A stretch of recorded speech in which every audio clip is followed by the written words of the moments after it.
Coming up on the Inside Indiana Business Television podcast, the owner of the Colts and the coach of the Pacers preview their upcoming seasons. A big merger in southern Indiana impacts the ag and energy sectors. We take you to Greenfield to profile Tuttle Orchards. How is COVID affecting the battle against Alzheimer's? 2 Indy school districts take on supplier diversity and workforce development. And Bloomington wants more meetings, travel, and sports to come to town. Welcome to the Inside Indiana Business Television podcast. I'm Andy Ober.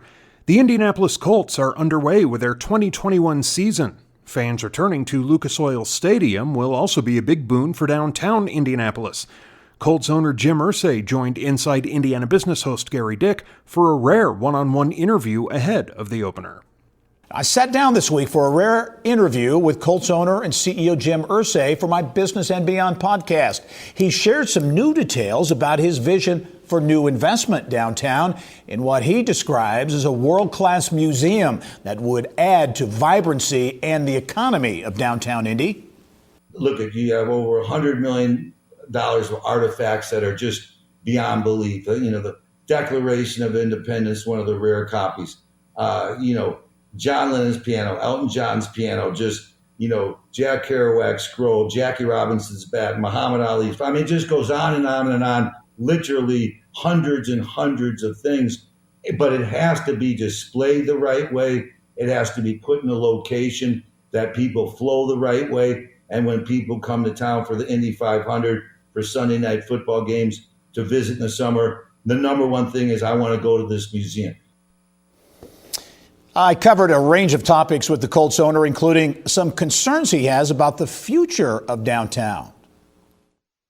I'm not stirring the pot for no reason, but I really believe, Gary, as a community, Indianapolis, Indiana, just our whole state and city, we have to get back more to bigger growth as an engine economically. What Bill Hudnut and those guys did, saying we're building this stadium, we don't even have a team in 1982, 83, and seeing how the city and the state has been transformed has been remarkable. We have to get more development downtown, and it's going to take a real creative effort, and everyone has to pull together, private sector, public sector, to get this done. And I think it's extremely important. If you look down and see, in Westfield where our training camp is, that's unbelievable. When we came here, there was nothing like that,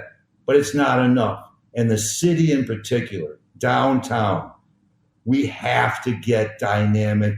We have to get Steve Jobs like. We have to have brilliance. We have to have that Bill Hudnut attitude. There has to be this public-private partnership where there's a trust saying, hey, we're going to get you set up going this way, but boy, are you really going to be that partner in the community that we need? Because believe me, we have to start that growth right now. We have to, when it gets to 2030 and 35, we have to say, look what's happened to downtown. Look at the skyline. What have we done with and it's not enough. That's where we're coming from with the Colts.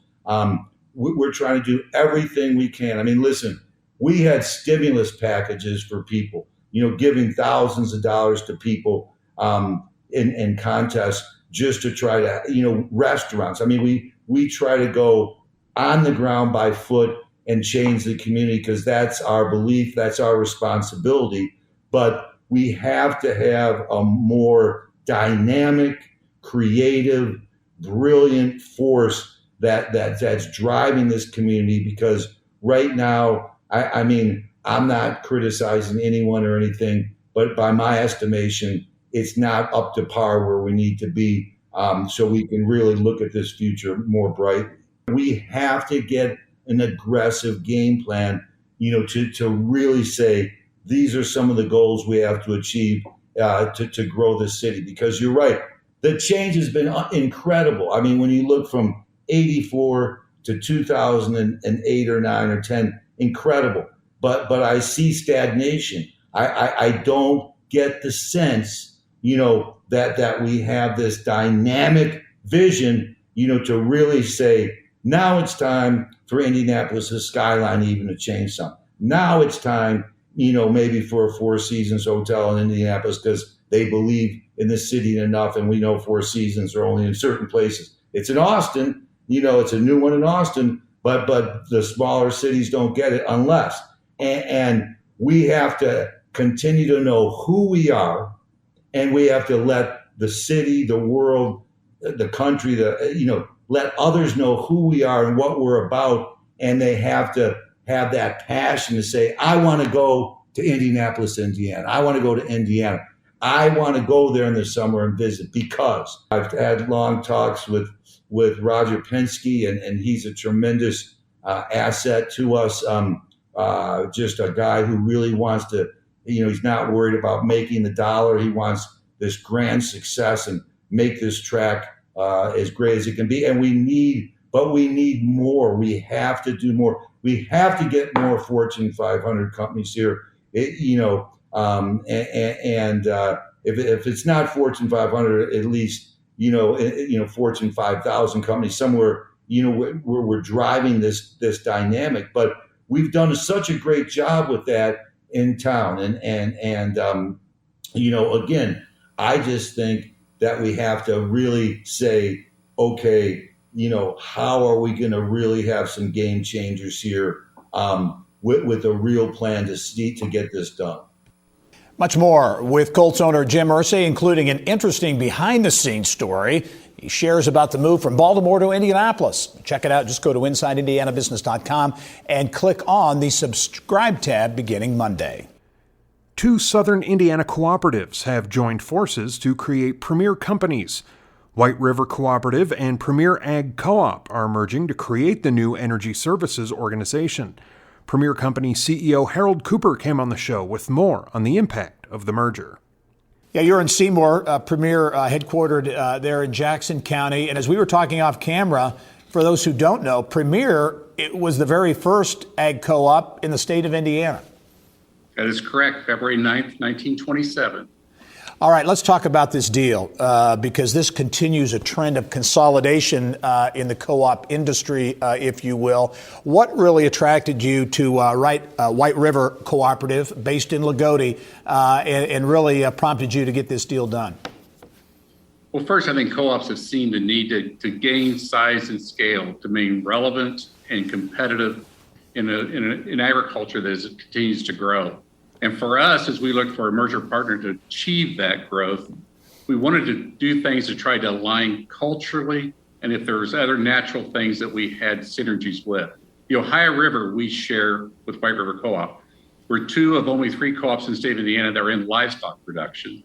And so we just saw the culture of Southern Indiana, the river, and livestock as reasons that we wanted to get together. So size is a big driver in this, and as you look at this deal, it essentially gives you Southern Indiana in your footprint. What will that mean for farmers? Because I know in terms of your divisions and what you focus on, energy is a big focus. Yes, it is. And in fact, starting with energy, we are one of the owners of Country Mark, a farmer-owned refinery that gets most of its crude right from here in the Illinois Basin. We're about 20% owner of that. And we do about 100 million gallons now, both in Southern Indiana and into Kentucky. The other thing that really drives mergers is, for us, it was around row crop agriculture. Again, we see from a competitive standpoint, companies like Cargill or Nutrien that have international presence, that really have the means and scale in a broad aspect. And we felt it was important to try to preserve that farmer-owned feeling in a market. This merger allows us as a cooperative, we're not the size of a Cargill, we're not the size of Nutrien, but yet in this geography, we can compete with anyone on a peer-to-peer basis and really make sure a farmer-owned choice, a farmer-owned influence is always in the market. Yeah, interesting. You also, I know, are very excited about the prospect of investment, especially when it comes to sustainability.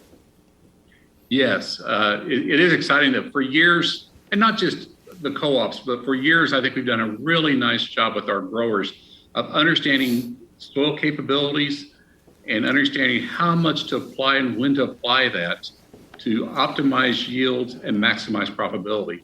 Or now, through an investment Land O'Lakes is helping to make, it's called True Terra. We're communicating that sustainability practice, that knowledge, to the consumer and food channel. And it's called True Terra, but it really gives us a chance to assure a marketplace, to assure a consumer that what we do here to bring food and energy and even fiber to a nation, we do it in a sustainable, responsible manner. Premier Company's growing with the acquisition of White River Cooperative based in Lagodi. Harold Cooper, thanks for joining us. Really enjoyed talking with you about this deal and what it means from Seymour. Thanks. All right. Well, thank you. All right. In Greenfield, you can find an orchard with more than 40 acres of apples, 30 acres of veggies, 20 acres of pumpkins, and more. Family-owned Tuttle Orchards is celebrating more than 90 years in business. Reporter Mary Rachel Redmond takes us there. Ginger gold. Looks like they're really nice. Really nice. What do I think of when I hear apple? It brings up memories of family. It's a nostalgic word, I guess, for me. For nearly a century, this Hancock County orchard has been harvesting apples for Hoosiers. These are the cider apples up here. My grandfather, Roy Tuttle, is the one who founded the orchard, planting the first trees in 1928. The business has grown in many, many ways. In his day, this was a wholesale business. The apples that they harvested from the trees were put into vinegar. Grocery stores would buy direct from the farmer back in that era.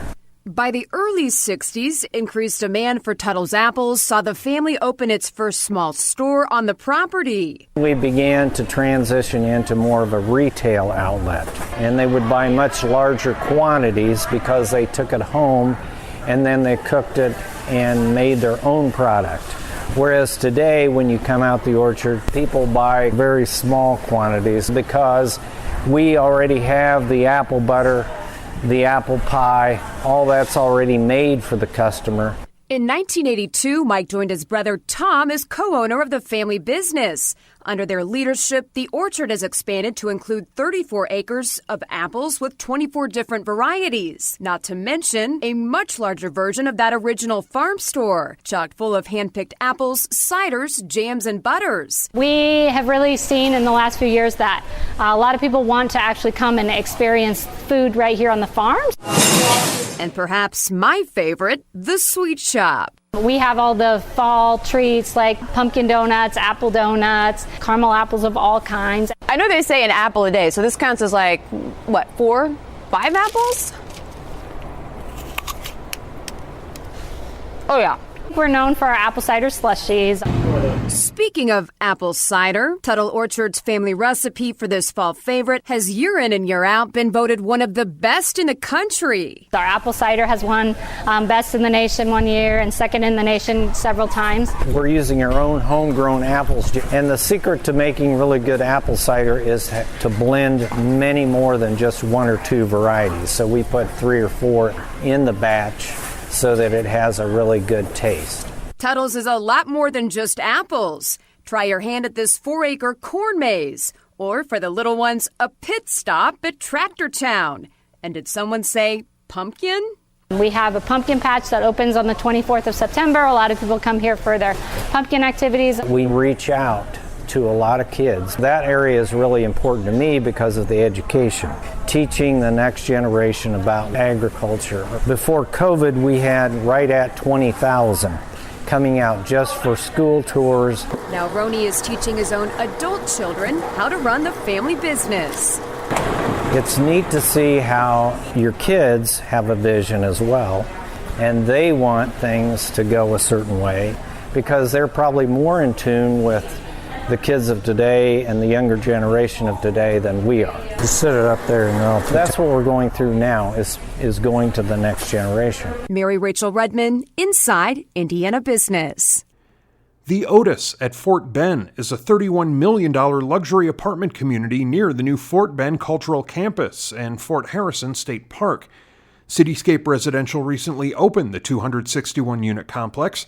Founding and managing partner Jim Thomas joined us with details on the project.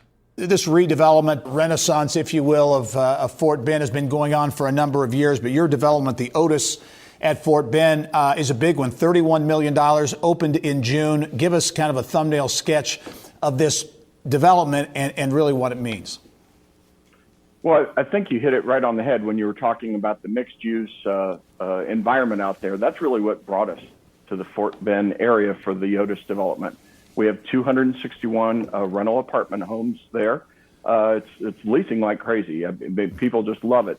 One of the things that's been interesting is with the change of work-life balance and work from home, we think it's even more important to be part of these connected communities where you can get out on a trail at lunch. You can walk over and get something from a local shop, or even if you just stay in your community, you're have opportunities with your neighbors to engage. Instead of being trapped in four white walls working from home, these connected places are all the more special. And that's really what brought us to the Fort Bend area. And really, Fort Bend is beginning, or has now, I think, that critical mass, the residential, the retail, the business development. You've got the state park there, of course, golf course. You've got all those amenities coming together. I assume that, another reason this became a very attractive site for you. Indeed. I think we do public-private partnerships so well here in Indiana, and the state park support is a huge anchor of stability out there. Lawrence has been thoughtful. The reuse authority has been thoughtful, and now you're seeing single-family homes come in. We've made significant investments. I think you'll see, the new libraries going out there. There's hospitality uses. I really feel like the specialness of the place is beginning to be recognized within the Indianapolis metro. Yeah, and a part of that too, Jim, is the arts campus and really the development of arts and culture in that area. Lilly Endowment made a wonderful supporting gift to Lawrence to help support their arts. One of my sons is actually performing in a play out there. So I mean, it's interesting what a difference from when I landed here 30-some years ago. Fort Bend then and Fort Bend now, right. It's just night and day. Yeah, as someone who's been around for a long time, I remember covering that whole transition many years ago. It's neat to see what's happening. Very quickly, Jim, you're bullish, your company bullish on Indianapolis. You got a number of projects, including one just ready to go up in Noblesville. We do. We started earlier in May of this year. We're already topped out on our first 5-story building, so a big change for people who drive along 32. We're just northwest of the Riverview campus with a community called Nexus, Noblesville. Very similar thoughts. We're right near Forest Park. You can bike or walk to downtown Noblesville. It's a great investment. All right, but the Otis at Fort Bend, $31 million project up and running. Jim Thomas, founding and managing partner at Cityscape Residential. Jim, thanks for joining us. Thank you, Gary. All right. Remember, you can catch Inside Indiana Business Television on stations throughout the state every weekend. Head to InsideIndianaBusiness.com to check listings. Rick Carlisle is back for his second stint as head coach of the Indiana Pacers. He joined Bill Benner on Inside Indiana Sports to talk about his return to Indiana, the evolution of the game, and the season ahead. And Rick, again, welcome to Indianapolis, and training camp will be starting here in a couple of weeks. And I anticipate that you're pretty excited about the opportunity. Yeah, no, it's great to be back. It's very rare that you're invited to be back to a place for a third time. My first run was with Larry Bird when he was the head coach from 97 to 2000. And then, back with the club 3 years later, for a 4-year run as head coach. And then, the last 13 have been in Dallas. That's been a great experience, and now back for a third time. So it's exciting. I saw an interview with Malcolm Brogdon. He talked about trying to bring structure in particular to the offense. And I remember back in your days under Larry Bird, you were like the offensive coordinator. Talk about what style you might bring to the Indiana Pacers, Rick. Well, we're still studying that. Our guys are going to be in this coming Monday, our veterans, for 2 weeks leading up to training camp. This will be an important period of time for us because we'll get to see them play. We'll get to communicate more with them face to face. I have had the chance to visit with virtually all of our players individually in person, but that's for a day or two here or there. In some cases I've been with some guys for multiple days, but now we're in our gym, we're in our practice facility. We can watch and we'll learn things. And so I think something that has been a constant in my experience in this league going back really almost 40 years, the best way to improve a team is to do it at the defensive end, because defense is always going to have a massively important effect on the offensive end. Offensively, we're going to want to play unselfish. We're going to want to space the floor. We're going to want to attack the rim and get good looks at three, consistent with the metrics of today's game. But we've got to be very detailed, with what we're going to be doing during crunch time and those kinds of things. And we'll work hard to get that right. A lot of questions going back and since they've been playing together. Domas Sabonis, Miles Turner, can they be on the floor at the same time? How do they complement each other? What's your take on that? Well, I want to get them on the floor in our facility, in training camp, and see for myself exactly what we have. Now, I've visited with both guys for multiple days this summer and had great conversations and done on-court work. And they both are, such impactful guys in their own kind of way that, making it work is a big priority. Now, some of this, it has to do with shooting and the ability for both guys to stretch the floor. And I work with both guys this summer on a couple of small adjustments that they can make to their 3-point shooting to try to enhance it. That would make a huge difference. It's not going to happen overnight. It's going to be a process thing that we work on as we go forward. But, it's such a big part of today's game, the space and the 3-point shooting aspect of it. So that'll be a big key to it. The other thing that we can do is, obviously start them together, play them for a stretch at the beginning of the game, and then sub one guy out and then separate them, because they both have played very well as the lone center with a lot of different lineups. And you'd be surprised. Their lineup data, is not bad when they play together. It's just there's room for improvement, and that's what we'll try to do. Rick, we got about a minute left. The Pacers never got healthy last year, and injuries, obviously, they happen to every NBA team. We just got word that TJ Warren's still going to be on the shelf for a while. But among the healthy guys we saw last year when he finally came back from his kidney issue, Karis LeVert really was a guy that I think grabbed people's attention in a very positive way. What kind of season do you see for him? Yeah, he's dynamic.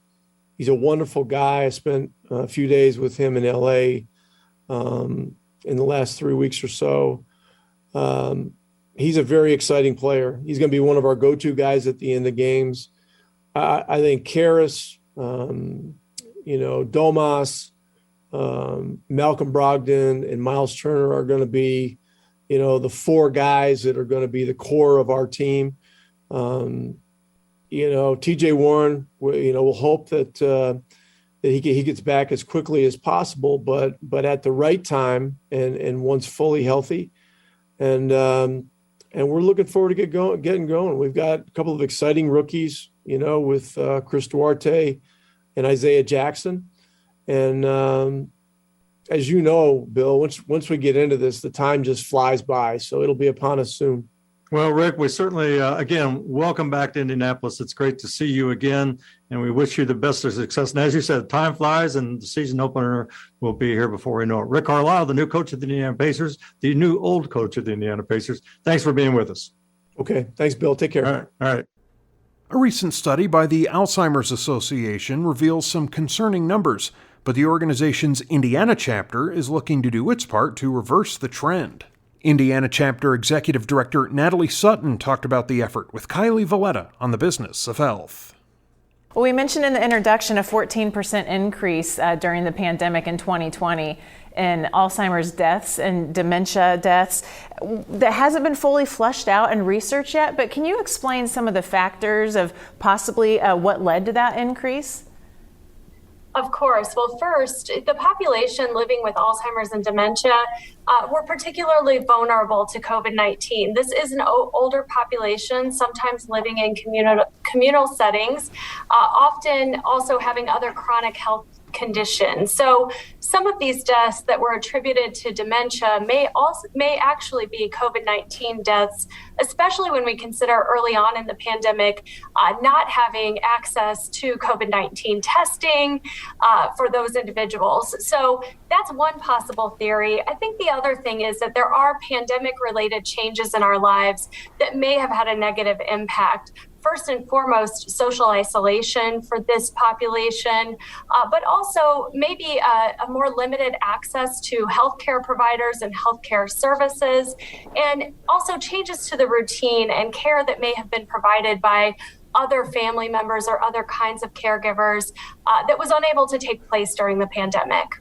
And most people with Alzheimer's rely on what's called an informal caregiver, typically a family member. The pandemic has been really challenging for them too. Can you explain some of the challenges that caregivers are faced during 2020 as well? Absolutely. Well, caregiving is not easy in normal times, and certainly the pandemic has further complicated that. But caregivers may have dealt with changes in their ability to access respite care options, like adult day settings during the shutdown. Caregivers for those who have loved ones living in long-term care settings were unable to visit, sometimes unable to communicate with their loved one. And all of that has led to some really negative effects and some very emotional times for Alzheimer's and dementia caregivers. Well, let's talk about the Walk to End Alzheimer's. You have an in-person option this year, only virtual last year. Obviously, it's one of your biggest fundraisers. Talk about the importance of that research, the importance of that funding, especially as it relates to research right here in Indiana. Yes, well, the funds raised by the Walk to End Alzheimer's, which is our largest fundraiser, advance the association's mission. We're focused on using those funds to provide care and support in Indiana communities, but also to advance research, as you mentioned. We all know that our ultimate hope is to end Alzheimer's and other dementia, and that end will come through research. We're very fortunate also to be sitting here in Indiana, a leader in that research. We are actually at the Alzheimer's Association funding 11 active grants that total almost $3 million to Indiana researchers. So the Walk definitely supports our ability to make those kinds of grants to research important research projects. And we talked off camera how the Walk took a financial hit last year, being that it was only virtual. This year, you still have a virtual option, but also, again, this in-person ability this year. Why is it so meaningful to have that in-person option to get back together again? Yes, well, we just talked about the importance of caregivers in Alzheimer's and dementia, and having a loved one on this journey or being on this journey yourself can feel very lonely. And so for us, the Walk is always that one day a year when the community comes together. I think people feel hope. They feel like they're part of a community, and we're so excited that we're able to get back to that, of course, with some safety protocols in place this year. Right. Only just a couple seconds left. I want to mention you had a special report focused on race and ethnicity, some non-white populations that experienced more barriers to dementia care. Just one big takeaway from that report. I think the biggest takeaway is just that discrimination in healthcare is having an impact on populations' access to Alzheimer's and dementia care and their outcomes. And so the report was really the first of its kind to assess and document that impact of discrimination. And I would encourage anyone who's interested to check out those findings. Okay, Natalie, thank you very much for your time and good luck with the fundraising. Thanks so much. The metropolitan school districts of Lawrence and Washington Townships in Indianapolis are working on moving the needle on supplier diversity and workforce development. Washington Township Capital Projects Manager Jim Boots and Lawrence Township Superintendent Sean Smith joined us with details in our Eye on Education segment. Dr. Smith, I'll start with you in Lawrence Township. And when we talk about these projects, big projects going on in Lawrence Township, but between Lawrence and Washington Townships that we're talking about today, all told, all in, nearly $1 billion in projects, a lot of money. There's always talk of diversity and inclusion, but they don't always match up. You're really taking some unique approaches to make that happen. How so? Definitely. And certainly thank you for allowing us to come and speak on this topic, as this is a huge part of what goes on in our school community. And that is investing in the future of our children and our facilities and our schools. But for Lawrence Township, the Board of Education took an approach and had the vision that as we went through these processes is how do we engage the entire community? How do we get minority-owned companies a part of our projects? And so they set a board goal and gave that to me and said, hey, we want to have minority-owned companies work with us through the referendum project and other projects that we have in the district. And so for us, it started with the Board of Education's board goal. Yeah, and in terms of getting more minority participation, how do you do it? Sometimes it's easier said than actually done, right? Well, certainly. Obviously you can write an RFP and put it out and hopefully people will apply, but we took a different approach. We networked, we talked with other companies and even in the private sector of minority companies are out there. And we certainly invited them in to talk to them and meet them so we could better understand what they were able to do. So we were very aggressive in our approach to go out and seek them out. And then through the RFP process, bringing those companies in and interviewing them alongside of other companies to find the best talent that was out there. Yeah, Jim, part of the issue is some of the smaller minority-owned firms maybe don't have the wherewithal to meet some of the standards or what needs to happen in terms of qualifying for some of these projects. How do you do that? How do you bring some of these smaller minority firms into the mix? Yeah, indeed, that is the truth, and we experienced much the same that Dr. Smith and his team did in Lawrence. There are a lot of firms out there. It's getting them teamed up with the proper partners to assist them and help them grow. Obviously, they want to learn. They want to know how to conduct business with a large school district and be successful. And in the same time, they are often looking for ways to meet those partners. So we work very hard to identify those XBE companies and then identify potential partners with them as well, so that they could yoke up and become contributing members to our programs. Yeah, Jim, and I want to ask you both about this, but Jim, you first, because I know an important part of this is connecting students, getting students engaged with internships and mentorships, including even some paid internships. How are students really a part of this process? Yeah, and that was an important process that our board committed to way early in the process, both in 2016 and then again when the community supported another referendum in 2020 in the midst of a pandemic, if you can imagine. But part of that was also working with our professional partners, CMs, design firms, engineering companies, to get their commitment to hire interns and our students to assist with the programs across the board. Currently, we have 2 students identified and employed by some of our professional partners. To date, we've got about $30 million in what we term XBE participation in our construction programs, and another $15 million in our professional partners programs, being the design and engineering company. So that provides a great opportunity for a lot of our students to take advantage of those internships. Yeah, Dr. Smith, as we wrap up here, tell us about that student participation in the project out in Lawrence Township. Absolutely, Gary, and I think it's a no-brainer. These companies are looking for workers, and at our Career Center, which is McKinsey Center for Innovation and Technology, construction trades is an easy place to find those students. And immediately we went to that and allow for many of our students to work alongside of these projects, especially over the summer months when they're looking for extra help. And so for us, over $42 million of our projects have specifically gone to XBE companies, and they have done an outstanding job. Many of them have gone solo. So these companies have grown in their work by working with Lawrence Township schools and the support from our community. Big projects in both Lawrence and Washington townships and unique ways to really get at that diversity issue. Jim Boots, the capital projects manager in Washington Township, and Dr. Sean Smith, the superintendent in Lawrence. Thank you both very much. Thank you. Thank you. Thanks a lot. And finally this week, Visit Bloomington is on a mission to boost tourism. The organization wants more people spending money there through meetings, leisure travel, and youth sports. Leisure Marketing Director Aaron White came on the show to talk about what's new and what it could mean for Monroe County. Well, last year was a very challenging year. This year, a lot of expectation, a lot of hopes. You've got IU football, first home game this weekend, the start of really what's an important season for you, and that's the fall season in terms of tourism. Absolutely. We're cautiously optimistic as we, like you mentioned, welcome our first home football game back to Bloomington this weekend. Experiencing several fall festivals is really important to us, and looking forward to the foliage that's going to be falling here sooner than later. Visitor spending related to tourism in Monroe County, over $400 million. Jobs supported, 6,700.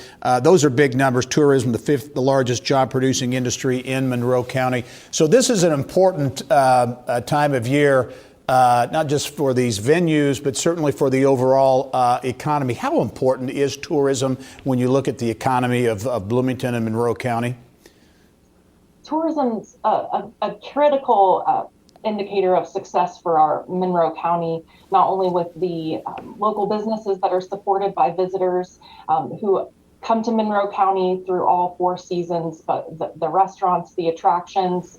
Tourism is absolutely a key player in the economy of Monroe County. As you look back a year ago, obviously it was tough for everyone. How challenging was it from a tourism standpoint last fall? Obviously, when the pandemic, we were in a very different situation.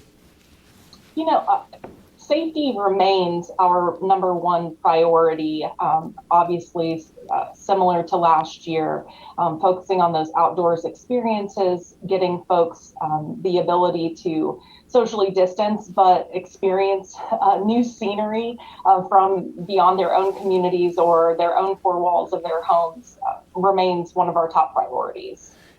So social distancing, you've got events and venues open, obviously events happening, but you're also looking at that safety issue when it comes to social distancing and all those types of things, having events or more events maybe outside. Yes, the outdoors opportunities that exist within the Monroe County area, home to Monroe Lake, Indiana's largest, the Hoosier National Forest, the outdoor dining experiences that visitors and residents can now have on Kirkwood Avenue, our most iconic street that connects, the community and campus of Indiana University in one area, is absolutely fantastic for us to be able to provide those safe experiences for folks who are looking for them this year. Yeah, I mentioned in the introduction, remote workers. A lot of communities around the country are really trying to attract, during and after the pandemic, attract remote workers, get them to locate, to live, work, and play in the community. The Mill in Bloomington, I think, has had some successes so far. Do you sense or see that could be a potential positive for the tourism economy or the economy in general, and that's attracting remote workers to Bloomington? Absolutely. Anytime that we have an opportunity to bring in an influx of creativity, entrepreneurs, a sense of entrepreneurship, folks who are invested in our community, it's not only beneficial for the residents who live here, but also for the visitor economy. And we couldn't be more thrilled with what the Mill is producing as far as their programs to bring those entrepreneurs here and get them relocated to Monroe County. Aaron White is the Leisure Marketing Director at Visit Bloomington. Aaron, thanks for joining us. Start of a very busy season there. Good luck. Thank you. All right. That wraps up this week's Inside Indiana Business television podcast. Remember, you can find all of this week's TV segments, as well as the top business news from throughout the state, at InsideIndianaBusiness.com. While you're there, you can also subscribe to our platform of free e-newsletters. This is Andy Ober for Inside Indiana Business.